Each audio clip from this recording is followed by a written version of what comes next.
ఆకు ఒక్కతో నువ్వు ఒకటంటే పోక చెక్కతో నేరేండంట అన్నటువంటి చందంగానే ఉంటుంది రాజకీయం.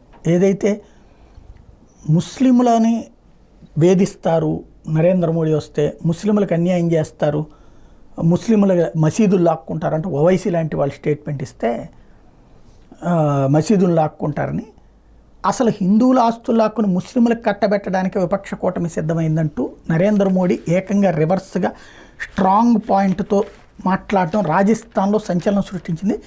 కేంద్రంలో కాంగ్రెస్ అధికారంలోకి వస్తే ప్రజల సంపద అంతా మైనార్టీలను ముస్లింలకు పంచుతుందని ప్రధానమంత్రి నరేంద్ర మోడీ తీవ్ర స్థాయిలో వ్యాఖ్యానించారు. దేశంలోని వనరుల మీద మైనార్టీలదే తొలి హక్కు అని యూపీఏ హయాంలో అప్పటి ప్రధాని మన్మోహన్ సింగ్ చేసిన వ్యాఖ్యలను తన వాదనకు మద్దతుగా మోడీ ఉదహరించారు. ఆదివారం రాజస్థాన్లోని జోలౌర్, బీన్మాల్తో పాటు బాన్స్వాడాలో ఎన్నికల ర్యాలీలో ప్రధాని మాట్లాడారు. ప్రజల వద్ద ఉన్న బంగారంతో సహా సంపద మొత్తం సర్వే చేసి అందరికీ సమానంగా పునఃపంపిణీ చేస్తామని కాంగ్రెస్ తన మేనిఫెస్టోలో చెప్పింది. ఆ మేరకు